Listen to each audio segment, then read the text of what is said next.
Hello, good morning, dear students. Welcome back to the discussion on setting up of a new business enterprise. Dear students, during this session, I'm going to discuss a very important topic, that is pricing of product. Its meaning, process, objectives, factors affecting pricing decisions, and pricing strategies. Pricing is an important decision-making aspect after the product is manufactured. Price determines the future of the product, accessibility of the product to the customers. It also determines the return and profitability from the product, and it is a tool of competition.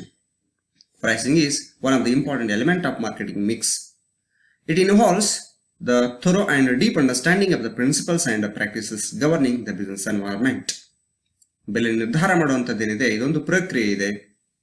ಇದು ಅತ್ಯಂತ ಮಹತ್ವದಾಗಿರ್ತಕ್ಕಂತಹ ನಿರ್ಣಯ ಕೈಗೊಳ್ಳತಕ್ಕಂತಹ ಒಂದು ಪ್ರಕ್ರಿಯೆ. ಇದನ್ನ ಆಧಾರವಾಗಿ ಇಟ್ಕೊಂಡೇ ನಮ್ಮ ವಸ್ತು ಎಷ್ಟರ ಮಟ್ಟಿಗೆ ಗ್ರಾಹಕರು ಅಕ್ಸೆಪ್ಟ್ ಮಾಡ್ಕೊಳ್ತಾರೆ ಅನ್ನುವಂಥದ್ದು ನಿರ್ಣಯ ಆಗ್ತದೆ. ಮತ್ತು ಇದರ ಆಧಾರ ಮೇಲೆನೆ ನಮ್ಮ ವಸ್ತುವಿಗೆ ಯಾವ ರೀತಿಯಾಗಿರ್ತಕ್ಕಂಥ ರಿಟರ್ನ್ ಬರ್ತದೆ, ನಮ್ಮ ಬಿಸ್ನೆಸ್ಗೆ ಎಷ್ಟರ ಮಟ್ಟಿಗೆ ಪ್ರಾಫಿಟ್ ಆಗ್ತದೆ ಮತ್ತು ಕಾಂಪಿಟೇಷನ್ ಯಾವ ಮಟ್ಟದಲ್ಲಿ ನಾವು ಫೇಸ್ ಮಾಡ್ಬೋದು ಅನ್ನೋದು ನಿರ್ಣಯ ಆಗ್ತದೆ. ಹಾಗಾದ್ರೆ ಏನಿದು ಪ್ರೈಸಿಂಗ್ ಅಂದ್ರೆ? It is the process of determining the value of the product or service in terms of money before it is offered to the market for sale.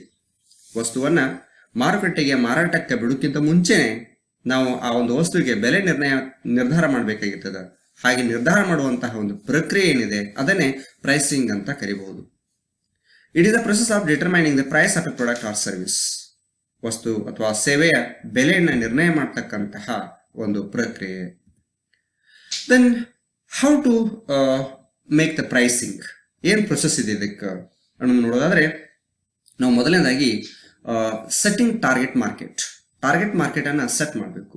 ಅಂದ್ರೆ ನಮ್ಮ ವಸ್ತುವಿಗೆ ಸೂಕ್ತವಾಗುವಂತಹ ಒಂದು ಗುಂಪನ್ನ ಸೆಲೆಕ್ಟ್ ಮಾಡಬೇಕು, ಒಂದು ಮಾರ್ಕೆಟ್ ಅನ್ನು ಸೆಲೆಕ್ಟ್ ಮಾಡಬೇಕು. So that is based on the demographic and psychographic characteristics of the selected segment. We have to take the pricing decisions. So ನಮ್ಮ ವಸ್ತುವಿಗೆ ಸೆಟ್ ಆಗುವಂತಹ ಜನರು ಹೇಗಿದ್ದಾರೆ, ಯಾರಿದ್ದಾರೆ ಮತ್ತು ನಮಗೆ ಬೇಕಾಗಿರ್ತಕ್ಕಂತಹ ಜನರ ವರ್ತನೆ ಯಾವ ತರ ಇದೆ, ಅಂತಹ ಕೆಲವೊಂದು ಮಹತ್ವದಾಗಿರ್ತಕ್ಕಂತಹ ವಿಷಯಗಳನ್ನ ಆಧಾರ ಇಟ್ಕೊಂಡು ಟಾರ್ಗೆಟ್ ಮಾರ್ಕೆಟ್ ಅನ್ನ ಫಿಕ್ಸ್ ಮಾಡ್ಕೊಳ್ಬೇಕು. Then determination of demand for the product. So ನಾವು ಈಗ ಆ ವಸ್ತುಗೆ ಡಿಮ್ಯಾಂಡ್ ಏನಾಗಬಹುದು, ಎಕ್ಸ್ಪೆಕ್ಟೆಡ್ ಪ್ರೈಸ್ ನ ಒಂದು ಆಧಾರ ಇಟ್ಕೊಂಡು ನಾವು ಎಷ್ಟು ಮಟ್ಟಿಗೆ ಎಷ್ಟು ಪ್ರೈಸ್ ಇಟ್ಟರೆ ಎಷ್ಟು ಡಿಮ್ಯಾಂಡ್ ಬರ್ಬೋದು, ಎಷ್ಟು ಸೇಲ್ ಆಗ್ಬಹುದು, ಈ ರೀತಿಯಾಗಿರ್ತಕ್ಕಂಥ ಒಂದು ನಿಶ್ಚಯ ಮಾಡಬೇಕಾಗ್ತದೆ. Then anticipate and analyse the pricing of the competitors. So ನಮ್ಮ ಹಾಗೇನೆ ಸಾಕಷ್ಟು ಜನ ವಸ್ತುಗಳನ್ನು ಉತ್ಪಾದನೆ ಮಾಡ್ತಿರ್ತಾರೆ.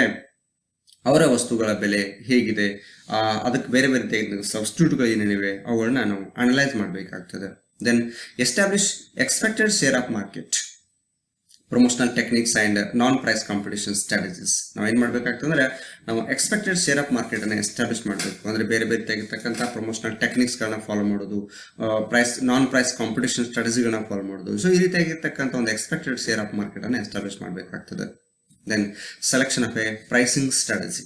ಸೊ ಪ್ರೈಸಿಂಗ್ ಸ್ಟ್ರಾಟಜಿ ಸೆಲೆಕ್ಟ್ ಮಾಡೋದು, ಯಾವ್ದು ಬೇಕು ನಮಗೆ, ಯಾವ ಪಾಲಿಸಿ ಸೂಕ್ತ ಆಗ್ತದೋ ಅದನ್ನ ನಾವು ಆಯ್ಕೆ ಮಾಡ್ಕೊಳ್ಬೇಕು. ದಟ್ ಇಸ್ ಸ್ಕಿಮ್ಮಿಂಗ್ ಪ್ರೈಸ್ ಪಾಲಿಸಿನ ಅಥವಾ ಪೆನೆಟ್ರೇಷನ್ ಪ್ರೈಸ್ ಪಾಲಿಸಿನ.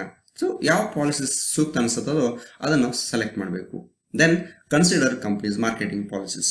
ನಮ್ಮ ಕಂಪನಿಗೆ ನಮ್ಮದೇ ಆಗಿರ್ತಕ್ಕಂಥ ಕೆಲವು ಮಾರ್ಕೆಟಿಂಗ್ ಪಾಲಿಸಿಗಳು ಇರ್ತವೆ. ಅದು ಪ್ರಾಡಕ್ಟ್ ಪಾಲಿಸಿ ಇರ್ಬೋದು ಅಥವಾ ಡಿಸ್ಟ್ರಿಬ್ಯೂಷನ್ ಪಾಲಿಸಿ, ಪ್ರಮೋಷನಲ್ ಪಾಲಿಸಿ. ಅಂದ್ರೆ ವಸ್ತುವನ್ನು ಉತ್ಪಾದನೆ ಮಾಡಬೇಕಾಗಿತ್ತು ಹೀಗೆ ಉತ್ಪಾದನೆ ಮಾಡಬೇಕು, ಇಷ್ಟೇ ಖರ್ಚು ಮಾಡಬೇಕು ಅಂತ ಇರ್ತದೆ. ದೆನ್ ಡಿಸ್ಟ್ರಿಬ್ಯೂಷನ್ ಮಾರ್ಗಗಳು ಬೇರೆ ಬೇರೆ ತರ ಇರ್ತವೆ, ನಮ್ಮ ಪಾಲಿಸಿ ಏನಿದೆ ನೋಡ್ಕೊಳ್ಬೇಕು. ದೆನ್ ಬೇರೆ ಬೇರೆ ರೀತಿಯಾಗಿರ್ತಕ್ಕಂಥ ಪ್ರಮೋಷನಲ್ ಆಕ್ಟಿವಿಟೀಸ್ಗಳನ್ನ ನಾವು ಫಾಲೋ ಮಾಡ್ತಿರ್ತೀವಿ. ಅಂಥದ್ರಲ್ಲಿ ನಾವು ಯಾವ್ದು ಆಯ್ಕೆ ಮಾಡ್ಕೊಂಡಿವಿ ಅದನ್ನ ನೋಡ್ಕೊಳ್ಬೇಕು. ಸೊ ಅವೆಲ್ಲ ಪಾಲಿಸಿಗಳನ್ನು ಗಣನೆಗೆ ತಗೊಳ್ಬೇಕಾಗ್ತದೆ. Then select the specific price. So ಎಲ್ಲ ಇಂಪಾರ್ಟೆಂಟ್ ಮ್ಯಾಟರ್ಗಳನ್ನು ನಾವು ಗಣನೆಗೆ ತೆಗೆದುಕೊಂಡ ನಂತರ ನಾವು ಒಂದು ನಿರ್ದಿಷ್ಟವಾಗಿರ್ತಕ್ಕಂಥ ಬೆಲೆಯನ್ನು ಆಯ್ಕೆ ಮಾಡ್ಕೊಳ್ಬೇಕು. So on the basis of market conditions, forces of demand and supply, cost of production, competitor prices, ನಾವು ಇವುಗಳನ್ನೆಲ್ಲ ಆಧಾರ ಇಟ್ಕೊಂಡು ಒಂದು ಬೆಲೆಯನ್ನು ನಿಗದಿ ಮಾಡಬೇಕಾಗ್ತದೆ. ಸೊ ಈ ರೀತಿಯಾಗಿ ನಾವು ಒಂದು ಪ್ರೈಸ್ ಸೆಟ್ ಮಾಡಬೇಕಾದ್ರೆ ಪ್ರೊಸೆಸ್ ಅನ್ನ ಫಾಲೋ ಮಾಡಬೇಕಾಗ್ತದೆ. Then what are the objectives of pricing. Pricing ನ ಉದ್ದೇಶವೇನಿವೆ ಅನ್ನೋದಾದ್ರೆ, ಮೊದಲನೇದಾಗಿ maximise profits and return on investment. So ಪ್ರತಿಯೊಂದು ಆರ್ಗನೈಸೇಷನ್ ಉದ್ದೇಶನೇ ಇದಾಗಿರ್ತದೆ, ಲಾಭ ಹೆಚ್ಚು ಮಾಡ್ಕೊಳ್ಬೇಕು, ಗರಿಷ್ಠಗೊಳಿಸ್ಕೊಳ್ಳೋದು ಮತ್ತು ಹೂಡಿಕೆ ಮೇಲೆ ಆದಾಯವನ್ನು ಹೆಚ್ಚು ಮಾಡ್ಕೊಳ್ಳೋದು. So many firms set a price in order to maximise their current profits and return on investments. they estimate the current demand and cost associated with the different alternative prices and then select the price that ensures maximum profits, returns on investment or cash flow. So ಕೆಲವೊಂದು ಸಂಸ್ಥೆಗೆ ಒಂದು ಉದ್ದೇಶ ಇರ್ತದೆ, ಈಗ ಸದ್ಯಕ್ಕೆ ಎಷ್ಟು ಸಾಧ್ಯ ಆಗ್ತದೆ ಅಷ್ಟು ಹೆಚ್ಚು ಪ್ರಾಫಿಟ್ ತಗೊಳ್ಳೋದು, ಹೆಚ್ಚು ಇನ್ವೆಸ್ಟ್ಮೆಂಟ್ ಮ್ಯಾಗೆ ರಿಟರ್ನ್ ತಗೊಳ್ಳೋದು. So based on the estimation of current demand, ಈಗ ಸದ್ಯ ಏನು ಬೇಡಿಕೆ ಇದೆ ವಸ್ತುಗಳಿಗೆ, ಎಷ್ಟು ಖರ್ಚಾಗಿದೆ, ಅವುಗಳನ್ನೆಲ್ಲ ಆಧಾರ ಇಟ್ಕೊಂಡು ಎಷ್ಟು ಸಾಧ್ಯ ಆಗ್ತಿದೆ ಅಷ್ಟು ಹೆಚ್ಚು ಪ್ರಾಫಿಟ್ ತಗೊಳ್ಳುವಂತಹ ಒಂದು ಪ್ರೈಸ್ ಸೆಟ್ ಮಾಡ್ಕೊತಿರ್ತಾರೆ.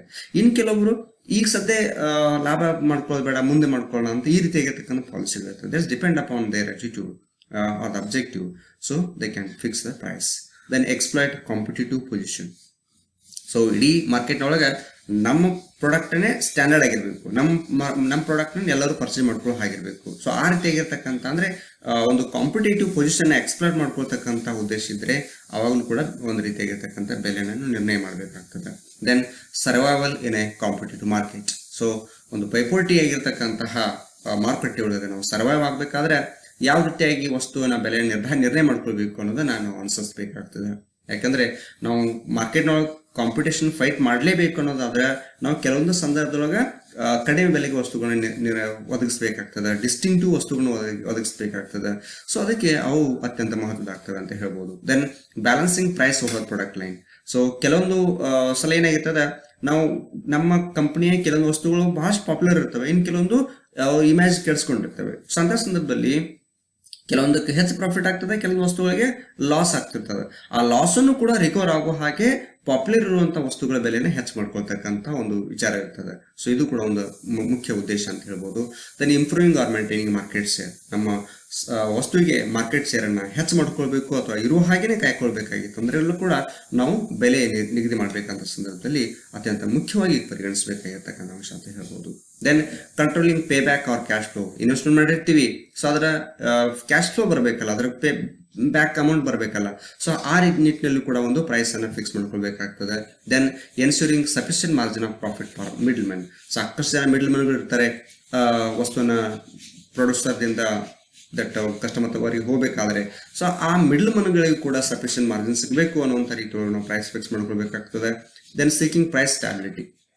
ಎಂಥದ್ದೇ ಸಂದರ್ಭ ಬಂದರೂ ಕೂಡ ನಾವು ಬೆಲೆಯಲ್ಲಿ ಸ್ಥಿರತೆನ ಕಾಯ್ಕೊಳ್ಬೇಕು ಅನ್ನೋಂಥ ಉದ್ದೇಶ ಇರ್ತದೆ. ಆ ನಿಟ್ಟಿನಲ್ಲೂ ಕೂಡ ಬೆಲೆ ನಿಗದಿ ಮಾಡ್ಕೊಳ್ಬೇಕು. Then fixing the price according to the ability or paying capacity of the customers.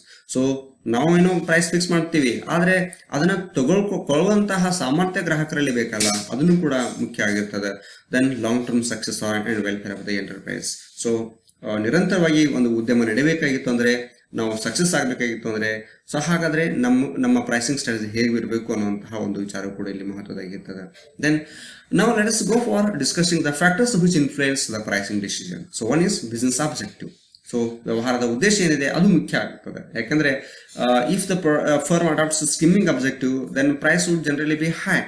On the contrary, if the firm adopts market penetration as its objective, the price would normally be low. ನಮ್ಮ ಸಂಸ್ಥೆಯ ಉದ್ದೇಶ ಏನಿದೆ ಅದನ್ನ ಆಧಾರವಾಗಿ ನಾವು ಒಂದು pricing decision ಮೇಲೆ ಪ್ರಭಾವ ಬೀರ್ಕೊಳ್ಬಹುದು ಅಂತ ಅನ್ಬಹುದು. Then cost of the product. ನಮ್ಮ ವಸ್ತು ಉತ್ಪಾದನೆ ಮಾಡೋಕೆ ಎಷ್ಟು ಕಾಸ್ಟ್ ಆಗಿದೆ ಅದು ಕೂಡ ಇಲ್ಲಿ ಮುಖ್ಯ ಆಗ್ತದೆ ಒಂದು ಪ್ರೈಸ್ ಡಿಸಿಷನ್ ಮಾಡಬೇಕಾದ್ರೆ. Then demand for the product. So demand and supply conditions ಬಹಳ ಇಂಪಾರ್ಟೆಂಟ್ ಆಗ್ತದೆ ನಮ್ಮ ಪ್ರೈಸ್ ಫಿಕ್ಸ್ ಮಾಡಬೇಕಾದ್ರೆ. If the demand is high the price will be high. And if the demand is low, then price will definitely be low. So ಹೀಗಾಗಿ ಈ demand factor ಕೂಡ pricing decision ಮೇಲೆ ಪ್ರಭಾವ ಬೀರ್ತದೆ ಅಂತ ಹೇಳ್ಬೋದು. Then consumer satisfaction. If our product is satisfying the consumer, then we can raise the price of the product. Then likewise we have another factor here, buyer psychology and behavior. So buyer shopping for highest fashion items often regard prices as of secondary importance, and so in such case price may be fixed at higher level. Actually ಏನಾಗಿರ್ತದೆ, buyer psychology ಬಹಳ ಮುಖ್ಯ ಆಗ್ತದೆ. ಯಾಕಂದ್ರೆ buyer ಹೆಂಗಿರ್ತದೆ ಅಂದ್ರೆ ಕೆಲವೊಂದು ವಸ್ತುಗಳಿಗೆ ತುಂಬಾ importance ಕೊಡ್ತಾರೆ. ಅಂದ್ರೆ ವಸ್ತು ಇಂಪಾರ್ಟೆಂಟ್ ಇದ್ದವರಿಗೆ ಬೆಲೆ important ಆಗಿರಂಗಿಲ್ಲ.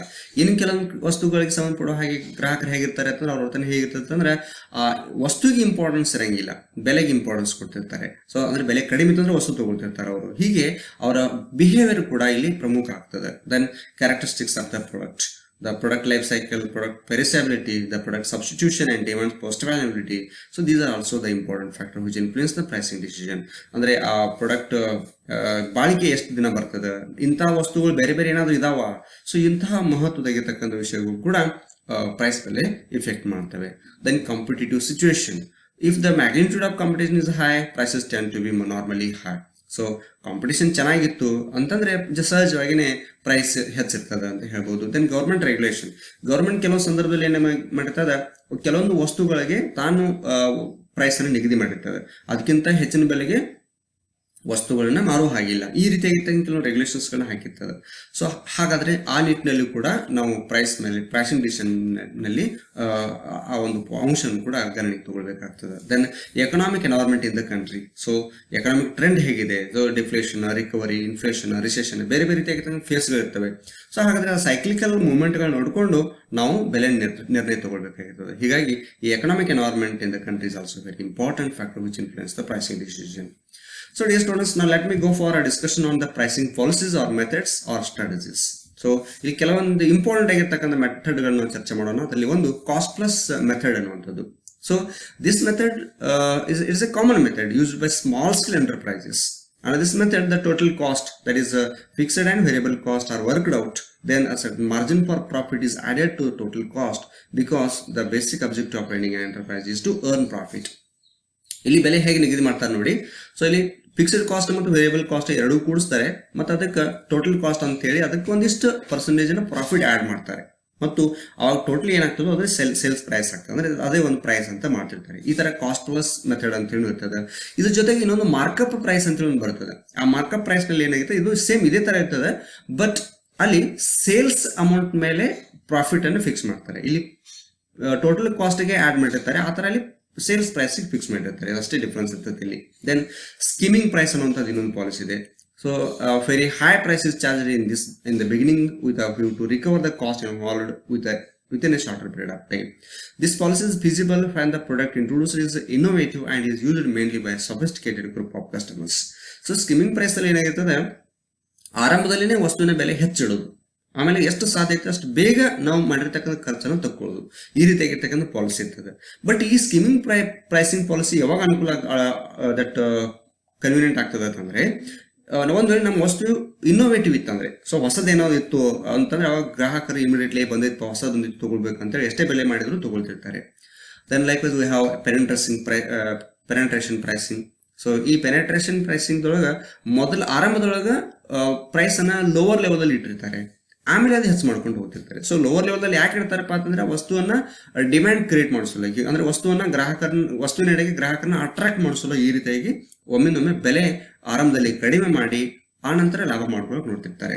Then market rate policy. So this policy adopts the prevailing market rate of the product. This method is used when the product is indistinguishable from those of the competitor. ನಮ್ಮಂತದೇ ವಸ್ತು market ನಲ್ಲಿ already ಇತ್ತು ಅಂದ್ರೆ ಅಂತ ಸಂದರ್ಭದಲ್ಲಿ ಅವ್ರು ಏನ್ ಬೆಲೆ ಇಟ್ಟಿದ್ದಾರೆ ಅದನ್ನೇ ನೋಡ್ಕೊಂಡ ನಾವು ನಮ್ಮ ವಸ್ತುವಿಗೂ ಕೂಡ ಬೆಲೆ ನಿಗದಿ ಮಾಡಬಹುದು.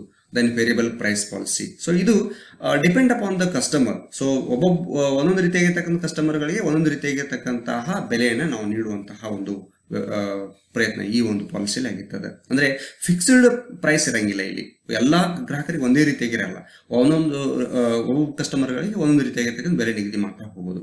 So then next is resale price maintenance ಅನ್ನುವಂಥದ್ದು. The manufacture of the product fix prices for the wholesalers and retailers.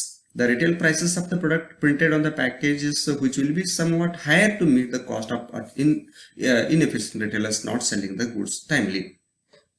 ಅಂದ್ರೆ ಈಗ ಆಕ್ಚುಲಿ ಈ ಪ್ರೈಸ್ ಫಿಕ್ಸ್ ಮಾಡುವಂತ ಸಂದರ್ಭದಲ್ಲಿ ಹೋಲ್ಸೇಲರ್ಗೆ ಮತ್ತು ರಿಟೇಲರ್ಗೆ ಏನ್ ನಾವು ಯಾವ ಬೆಲೆಯಲ್ಲಿ ವಸ್ತು ಕೊಡ್ತೀವೋ ಅದಕ್ಕಿಂತ ಹೆಚ್ಚಿನ ಬೆಲೆಗೇನೆ ಆ ವಸ್ತುವಿನ ಪ್ಯಾಕೇಜ್ಗಳ ಮೇಲೆ ಬೆಲೆಯನ್ನ ದಟ್ ಫಿಕ್ಸ್ ಮಾಡಲಾಗಿರ್ತದೆ. ಸೊ ಈ ರೀತಿಯಾಗಿರ್ತಕ್ಕಂಥದ್ದು ನಾವು ರೀಸೇಲ್ ಪ್ರೈಸ್ ಮೇಂಟೆನೆನ್ಸ್ ಅಂತ ಹೇಳ್ಬೋದು. Then product line pricing. These are set up price strategies which a multi product firm can usefully adapt. So ಇದು ತುಂಬಾ ಮುಖ್ಯವಾಗಿರ್ತಕ್ಕಂಥದ್ದು. ಬೇರೆ ಬೇರೆ ರೀತಿಯಾಗಿರ್ತಕ್ಕಂಥ ಪ್ರಾಡಕ್ಟ್ ಲೈನ್ ಪ್ರೈಸಿಂಗ್ ಗಳನ್ನ ನೋಡಬಹುದು. ಅದರಲ್ಲಿ ಒಂದು ಪ್ರೈಸ್ ಬಂಡ್ಲಿಂಗ್ ಅಂತ, ಅಂದ್ರೆ ಒಂದಕ್ಕಿಂತ ಹೆಚ್ಚು ವಸ್ತುಗಳನ್ನ ಒಂದೇ ಪ್ಯಾಕೆಟ್ ನಲ್ಲಿ ಅಥವಾ ಒಂದೇ ಬಂಚ್ ಆಗಿ ಕೊಡುವಂತಹ ಸಂದರ್ಭದಲ್ಲಿ ನಾವು ಬೆಲೆ ನಿಗದಿ ಮಾಡ್ತಕ್ಕಂಥದ್ದು ಇದು ಪ್ರೈಸ್ ಬಂಡ್ಲಿಂಗ್. ದೆನ್ ಪ್ರೀಮಿಯಂ ಪ್ರೈಸಿಂಗ್, ಅಂದ್ರೆ ಈಗ ಒಂದು ಬೇಸಿಕ್ ಪ್ರೈಸ್ ಇರ್ತದೆ, ಬೇಸಿಕ್ ಪ್ರಾಡಕ್ಟ್ ಇರ್ತದೆ, ಅದ್ರ ಜೊತೆಗೆ ಒಂದು ಅಡ್ವಾನ್ಸ್ಡ್ ವರ್ಷನ್ ಪ್ರಾಡಕ್ಟ್ ಕೂಡ ಇರ್ತದೆ. ಸೊ ನಾವು ಅಡ್ವಾನ್ಸ್ಡ್ ವರ್ಷನ್ ಏನಿರ್ತದಲ್ಲ ಅದನ್ನು ಕೂಡ ಅದನ್ನು ಗಣನೆಗೆ ತೆಗೆದುಕೊಳ್ಳೋದೇ ನಾವು ಒಂದು ರೇಟ್ ಅನ್ನು ಫಿಕ್ಸ್ ಮಾಡಿಕೊಂಡು ವಸ್ತುಗಳನ್ನ ಪ್ರೈಸಿಂಗ್ ಮಾಡ್ತಕ್ಕಂಥ ಪದ್ಧತಿ. ದೆನ್ ಹಾಗೆ image pricing. The best example for this is Adidas shoes. ಅಲ್ಲೇನಾಗಿರ್ತದೆ, ಪ್ರಾಡಕ್ಟ್ ಇಂಪಾರ್ಟೆಂಟ್ ಆಗಿರಂಗಿಲ್ಲ, ಬದಲಾಗಿ ಪ್ರೈಸ್ ಇಂಪಾರ್ಟೆಂಟ್ ಆಗಿರಂಗಿಲ್ಲ, ಬಟ್ ಬ್ರ್ಯಾಂಡ್ ಇಂಪಾರ್ಟೆಂಟ್ ಆಗಿರ್ತದೆ, ಇಮೇಜ್ ಇಂಪಾರ್ಟೆಂಟ್ ಆಗಿರ್ತದೆ. ಹಾಗೆಯೇ ಕಾಂಪ್ಲಿಮೆಂಟರಿ ಪ್ರೈಸಿಂಗ್. ಕಾಂಪ್ಲಿಮೆಂಟರಿ ಪ್ರೈಸಿಂಗ್ಗೆ ಎಕ್ಸಾಂಪಲ್ ಅಂತಂದ್ರೆ ಮೊಬೈಲ್ ಮತ್ತು ಹೆಡ್ಫೋನ್ ಎರಡದ್ರ ಪ್ರೈಸ್ ಕೂಡೇ ಮಾಡೋದು. ದೆನ್ ಕ್ಯಾಪ್ಟಿವ್ ಪ್ರೈಸಿಂಗ್ದಲ್ಲಿ ಪ್ರಾಡಕ್ಟ್ಸನ್ನು ಎರಡು ಗ್ರೂಪ್ ಮಾಡಲಾಗಿರ್ತದೆ, ಒಂದು ಕೋರ್ ಪ್ರಾಡಕ್ಟ್ ಮತ್ತೊಂದು ಕ್ಯಾಪ್ಟಿವ್ ಪ್ರಾಡಕ್ಟ್ ಅಂತ. The example for that you can take the printer and ink. Printer ಬೆಲೆ ಕಡಿಮೆ ಇಡೋದು, ಆಮೇಲೆ ಆಟೋಮೆಟಿಕ್ ಆಗಿ ಪ್ರಿಂಟರ್ ಜೊತೆಗೆ ಇಂಕ್ ಅವಾಗವಾಗ ಪರ್ಚೇಸ್ ಮಾಡ್ತಾ ನಾವು ರೆವೆನ್ಯೂ ಜನರೇಟ್ ಮಾಡಬಹುದು. ಈ ರೀತಿಯಾಗಿರ್ತಕ್ಕಂಥ ಒಂದು ಪ್ರೈಸಿಂಗ್ ಇರ್ತದೆ, ಅದನ್ನ ಕ್ಯಾಪ್ಟಿವ್ ಪ್ರೈಸಿಂಗ್ ಅಂತ ಕರಿಬಹುದು. ಅಂದ್ರೆ ಕೋರ್ ಪ್ರಾಡಕ್ಟ್ ಬೆಲೆ ಕಡಿಮೆ ಮಾಡಿ ಕಸ್ಟಮರ್ ಸ್ಟ್ರೆಂತ್ ಅನ್ನ ಹೆಚ್ಚು ಮಾಡ್ಬೋದು. ಅಂದ್ರೆ ಇಂಕ್ ತಗೊಳಕ್ಕೆ ಪದೇ ಪದೇ ಬಂದೇ ಬರ್ತಿರ್ತಾರೆ, ಅವಾಗ ನಮ್ಗೆ ರೆವೆನ್ಯೂ ಕಂಟಿನ್ಯೂಸ್ ಆಗಿ ಜನರೇಟ್ ಆಗ್ತಾನೆ ಇರ್ತದೆ ಅನ್ನುವಂತಹ ಒಂದು ವ್ಯವಸ್ಥೆಯಲ್ಲಿ ಕ್ಯಾಪ್ಟಿವ್ ಪ್ರೈಸಿಂಗ್ ಅಂತ ಹೇಳ್ಬೋದು. Then loss leader strategy or loss leader pricing ಅನ್ನುವಂಥದ್ದು. ಇಲ್ಲಿ ಏನಾಗಿರ್ತದೆ, ಕೆಲವೊಂದು ಪ್ರಾಡಕ್ಟ್ಸ್ ಲಾಸ್ ನಲ್ಲಿ ಇರ್ತವೆ, ಬಟ್ ಆ ಲಾಸ್ ನಲ್ಲಿ ಇರುವಂತಂದ್ರೆ ಒಂದು ಪ್ರಾಡಕ್ಟ್ ಬೆಲೆನ ಪೂರ್ತಿ ಕಡಿಮೆ ಮಾಡೋದು, ನೆಗೆಟಿವ್ ಇವನ್ ಮೈನಸ್ ನಲ್ಲಿ ಪ್ರೈಸಿಂಗ್ ಮಾಡ್ಕೊಳ್ಳೋದು, ಅಂದ್ರೆ ಕಾಸ್ಟ್ ಕೂಡ ಕವರ್ ಆಗಂಗಿಲ್ಲ. ಸೊ ಆ ರೀತಿಯಾಗಿರ್ತಕ್ಕಂಥ ಪ್ರೈಸಿಂಗ್ ಮಾಡೋದು. ಬಟ್ ಆ ಮೂಲಕ ಆ ಪ್ರಾಡಕ್ಟ್ ತಗೊಳಕ್ಕೆ ಅಂತ ಏನು ಕಸ್ಟಮರ್ ಬಂದಿರ್ತಾರಲ್ಲ, ಅವಾಗ ಬಂದಾಗ ಬೇರೆ ಬೇರೆ ವಸ್ತುಗಳನ್ನ ಖರೀದಿ ಮಾಡ್ಕೊತಾರೆ. ಮತ್ತೆ ಅಂದ್ರೆ ಫಾರ್ ಎಕ್ಸಾಂಪಲ್, ಒಬ್ಬ ಕಸ್ಟಮರ್ ಕಡೆ 1,000 ರೂಪಾಯಿ ಇದೆ ಅಂತ ಅನ್ಕೊಳ್ಳೋಣ, ಮತ್ತು ಆ ಏನು ಕಡಿಮೆ ಬೆಲೆಯಲ್ಲಿ ವಸ್ತು ಕೊಡ್ತಾ ಇದ್ದಲ್ಲ ಅದ್ರ ಬೆಲೆ ಒಂದು 500 ಇದೆ. ಸೊ ಹಾಗಾದ್ರೆ 500 ರುಪೀಸ್ ಕೊಟ್ಟು ಆ ವಸ್ತು ತಗೊಳ್ತಾನೆ ಗ್ರಾಹಕ. ಬಟ್ ಇನ್ನು 500 ರೂಪಾಯಿ ಅವನ ಕಡೆ ಏನು ಬ್ಯಾಲೆನ್ಸ್ ಉಳಿದಿರ್ತದಲ್ಲ ಗ್ರಾಹಕನ ಕಡೆ, ಅವ ಏನ್ ಮಾಡ್ತಾನೆ, ಸುಮ್ಮನೆ ಹಂಗೆ ತಗೊಂಡು ಹೋಗಂಗಿಲ್ಲ, 500 ಉಳಿದಿದ್ದಾವ ಅಂತ ತಿಳ್ಕೊಂಡು ಬೇರೆ ವಸ್ತುಗಳನ್ನ ಪರ್ಚೇಸ್ ಮಾಡ್ತಾನೆ. ಸೊ ಅವಾಗ ಆ ಬೇರೆ ವಸ್ತುಗಳನ್ನ ಪರ್ಚೇಸ್ ಮಾಡೋದ್ರಿಂದ ಏನು ಅರ್ನಿಂಗ್ ಬರ್ತದಲ್ಲ ಬಿಸ್ನೆಸ್ಗೆ, ಸೊ ಆ ಮೂಲಕ ಅವರು ಲಾಸ್ ಆಗಿರ್ತಕ್ಕಂಥ ವಸ್ತುವಿನ ಒಂದು ಲಾಸ್ ಅನ್ನು ಕೂಡ ಅಲ್ಲಿ ರಿಕವರ್ ಮಾಡ್ಕೊತಿರ್ತಾರೆ. ಸೊ ಹೀಗೆ ಲಾಸ್ ಲೀಡರ್ ಸ್ಟ್ರಾಟಜಿಯನ್ನು ಕೂಡ ನಾವು ಫಾಲೋ ಮಾಡಬಹುದು ಈ ಒಂದು ಪ್ರಾಡಕ್ಟ್ ಲೈನ್ ಪ್ರೈಸಿಂಗ್ ನಲ್ಲಿ. ಹಾಗೆಯೇ 2 ಪಾರ್ಟ್ ಸ್ಟ್ರಾಟಜಿ ಅನ್ನೋದು the best example for this is the mobile recharge. So mobile recharge ಮಾಡ್ಬೇಕಂದ್ರೆ ಈಗ ಫಾರ್ ಎಕ್ಸಾಂಪಲ್ ಒಂದು ಸಿಮ್ ತಗೊಳ್ಬೇಕಾದ್ರೆ ಆರಂಭದಲ್ಲಿ ಅವರು ಒಂದು 100 ಅಥವಾ 500 ರೂಪಾಯಿ ಚಾರ್ಜ್ ಮಾಡ್ತಾರೆ, that is a fixed rate charge ಮಾಡಿರ್ತಾರೆ. ಆ ನಂತರ ನಾವು ಪದೇ ಪದೇ ಅದನ್ನ ಮಂತ್ಲಿನೋ ಅಥವಾ 15 ಡೇಸ್ಗೋ ಅಥವಾ 3 ಮಂತ್ಲಿನೋ ಈ ತರ ನಾವು ರಿಚಾರ್ಜ್ ಮಾಡ್ತಾನೆ ಹೋಗ್ತಿರ್ತೀವಿ. ಅಂದ್ರೆ 2 ಪಾರ್ಟ್ ನಲ್ಲಿ ನಾವು ನಮ್ಮ ಕಡೆಯಿಂದ ಅವರು ಬೆಲೆಯನ್ನ ಪಡ್ಕೊತಿರ್ತಾರೆ. ಅಂದ್ರೆ ಇಟ್ ಮೀನ್ ಒಂದು ಫಿಕ್ಸ್ಡ್ ಚಾರ್ಜಸ್ ಅಥವಾ ಎಂಟ್ರಿ ಫೀಸ್ ಅಂತೇಳಿ, ಮತ್ತೊಂದು ಕಂಟಿನ್ಯೂಸ್ ಆಪರೇಟಿಂಗ್ ಚಾರ್ಜಸ್ ಅಂತೇಳಿ, ಈ ರೀತಿ 2 ರೀತಿಯಾಗಿರ್ತಕ್ಕಂತಹ ಒಂದು ಬೆಲೆಯನ್ನ ನಿಗದಿ ಮಾಡ್ತಿರ್ತಾರೆ. That is a 2 part strategy ಅನ್ನುವಂಥದ್ದು. ಹೀಗೆ ನಾವು ಪ್ರೈಸಿಂಗ್ ಪಾಲಿಸೀಸ್ ಅಥವಾ ಮೆಥಡ್ಸ್ ಅಥವಾ ಸ್ಟ್ರಾಟಜಿಗಳನ್ನ ಬೇರೆ ಬೇರೆ ರೀತಿಯಲ್ಲಿ ಇರುವಂತಹದನ್ನ ನೋಡ್ತಾ ಇದೀವಿ. So dear students, throughout this session we will discuss about the meaning of a product, the process of setting prices, then objectives of pricing, then factors which are affecting the pricing decisions, and we will also discuss about the pricing strategies or methods of pricing. These are my references. You can go through these. Thank you very much for watching.